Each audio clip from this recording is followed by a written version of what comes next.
This video will look at the media strategy of MotoGP. Let's go back in time and look at the background of the MotoGP.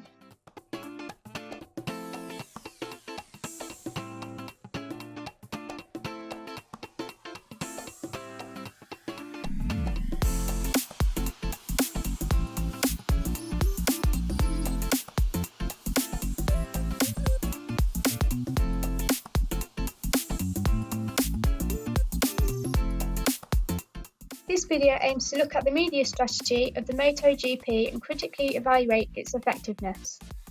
To begin with, this video will give an overview of MotoGP's current media outputs and coverage, including Facebook, Twitter, YouTube and their own website. Then I'll be looking more closely at their Instagram usage and broadcasting rights, including relevant theory from Kim and Hull and Anna Gnostopoulos and Nicholson et al. And Franz Dem. I'll be analysing their media successes but also highlighting their problems like absence of fan interaction on Instagram. After evaluation of their media strategies, I will suggest recommendations on how they can improve, including responding to and sharing relevant posts from fans on Instagram, including more videos on their feed, and developing their own media channel to broadcast their races and relevant content. In recent years, the digital fan base has grown significantly to 22 million, which is double the previous season, due to the partnership with cloud-based specialist Grabo. It's believed that this is due to MotoGP's focus on social video and live streaming, providing fans with more coverage, as Caballero Razan and Sai state that the rapid growth of live streaming has changed the way we watch sport. MotoGP have a heavy social media presence, with 13.2 million likes and 13.1 million followers on Facebook, 2.49 million followers on Twitter, posting just over 57.4 thousand tweets, 6.4 million followers on Instagram and 1.9 million subscribers on their YouTube channel. Due to the emotional investment of the sports industry, social media is the ideal platform to engage with fans, according to Wallace et al. The official MotoGP website contains a lot of information regarding news, live updates, videos, photos, results, the season calendar and riders and teams. It's also the official place to buy tickets and merchandise. This is good for the media as they are able to generate analysis of the trends. For example, who the most popular riders and teams are through the merchandise sales and the most popular race destinations through the amount of ticket sales. MotoGP has a lot of media coverage and broadcasters grew in the last season from 91 to 101, to which they reached a total of 400 million people worldwide. In the UK, they rarely appear in mainstream newspapers unless a breaking story occurs. However, motorsport-specific newspapers and channels often report. These include MCN, Motorsport and Crash.net. Instagram is a platform which is designed to allow users to easily edit, crop and apply filters to photos, making them more appealing, according to Nicholson et al. MotoGP's Instagram page, it is clear to see that they apply these filters to make their photos look aesthetically pleasing. Instagram usage is continuing to increase, meaning it is beneficial for MotoGP to continue to use Instagram as they can reach a large market. Due to the large fan reach of Instagram, it is important for MotoGP to understand who their fans are engaging to be able to tailor the content. According to Clark, 59% are under the age of 30. Knowing this, MotoGP can tailor their Instagram content to the younger market compared to Facebook or Twitter. Instagram generally has a 2.2% interaction rate, which is 10 times greater than Facebook and 100 times more than Twitter, according to Elliott. Sue et al. States that the number of likes and comments reflects the strength of the bond between the consumer and organisation. MotoGP should have an interaction rate of 2.2% to ensure they are using Instagram to its full capacity. It is beneficial to have high interaction rates as it will give the fan a sense of belonging and lead to financial rewards, according to Anna Gnostopoulos. On average, MotoGP has an interaction rate of around 1%, according to their Statblocks.com statistics. This is below the general engagement rate for Instagram. Formula One, which is a similar organisation to the MotoGP, have an engagement of around 2%. Looking through the Instagram account of Formula One, one of the main differences is that the Formula One posts significantly more videos compared to MotoGP. These can provide the consumer with a sense of being there, which satisfies the consumer's gratifications, according to Kim and Hull. This can therefore encourage more engagement from the consumer and simultaneously increase the brand loyalty. Therefore, a recommendation would be for the MotoGP to use more videos in their posts to try and increase their engagement rates. Philo et al. Says that Instagram is used to increase attendance and sell merchandise. You can see evidence of MotoGP using their Instagram account to sell and raise awareness of the merchandise from their store. Also, they have a picture of their calendar for the new season, which would increase awareness of the up-and-coming races, which would therefore increase the attendance at these meetings. Media users have their own motivations and gratifications that will often differ to the producers. It is important that media producers are able to use social media platforms like Instagram to satisfy not just their own needs, but also satisfy the gratifications of the users. These gratifications refer to the emotions of the individual, including worship, delight, fascination, and amazement, according to Papathanasopoulos. The nature of MotoGP naturally satisfies these gratifications. The process of the podium at the end of the race satisfies the worship element, as the three riders are put on a pedestal and idolised by the crowd below. MotoGP is a fast-paced sport and can be naturally amazing. Kim and Hall found that posts about sporting fixtures are most liked. This supports the MotoGP season calendar, getting over 4 times as many likes as the average post on their page. They also discovered that posts that get followers excited about their team are most effective. MotoGP are a championship that has a variety of teams and individual riders.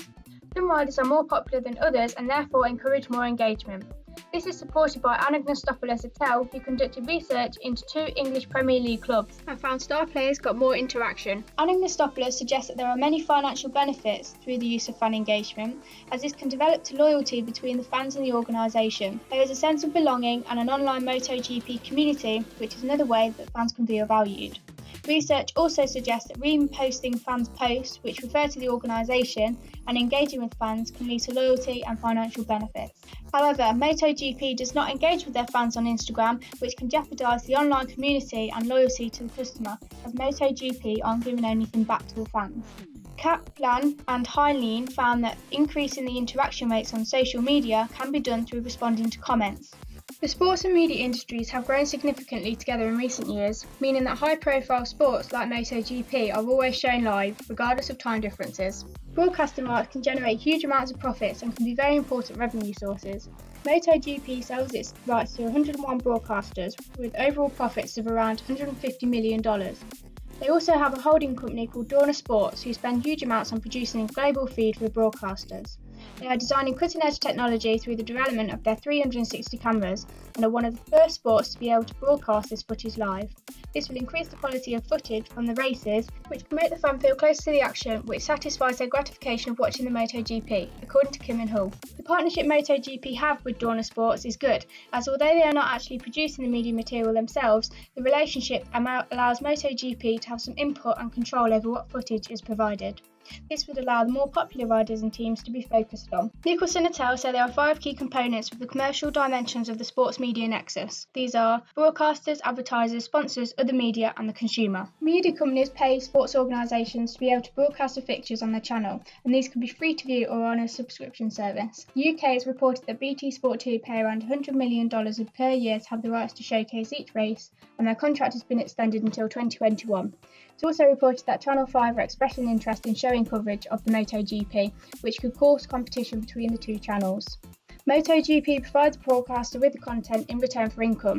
Broadcasters then show the footage to the consumers, which can sometimes be in return for a subscription fee like BT Sport 2 in the UK. On a race weekend, BT Sport provide 20 hours of coverage for the fans, according to Holmes. Broadcasters can then sell space to advertisers who will pay significant amounts of money to showcase their product to the audience that the MotoGP attract. Sponsors will pay to be associated with MotoGP. In return, they will get brand exposure at race meetings, but also on the television through the broadcasters. MotoGP have title sponsors who get extensive exposure. These sponsors will have the bike colours to match the brand, and the team name will be named after them. MotoGP have around 12 of these sponsors, which include Red Bull and Monster. These sponsors pay between €6 million to €15 million, according to TAFA. They pay these amounts due to the amount of exposure they can receive all around the world. Other media sources do not necessarily have to have broadcasting rights, but they still produce footage and stories. These include websites and newspapers such as MCM, Crash.net and Autosport. MotoGP have little control over what is published, so it's extremely beneficial to develop a strong positive relationship with the publishers and writers at these organisations. Then when MotoGP want to get a story out quickly, these publishers would be more inclined to help and produce materials. A MotoGP race can last between 30 minutes to an hour, which is a rather short period of time. This is labelled as an ephemeral moment according to Sandy et al. 2004. Media involvement can extend the lifespan of a sporting fixture. When a sport changes in order to suit the media, this is known as mediatisation, according to Franz Dem. They also found that the bigger the organisation, the more important the media coverage is. MotoGP is a big organisation and is worldwide, meaning media is an important contributor to the success. It can be argued that mediatisation occurs at the press conferences. These have become more popular and fans can now get involved with the fan Q&A, which gives the riders a personality.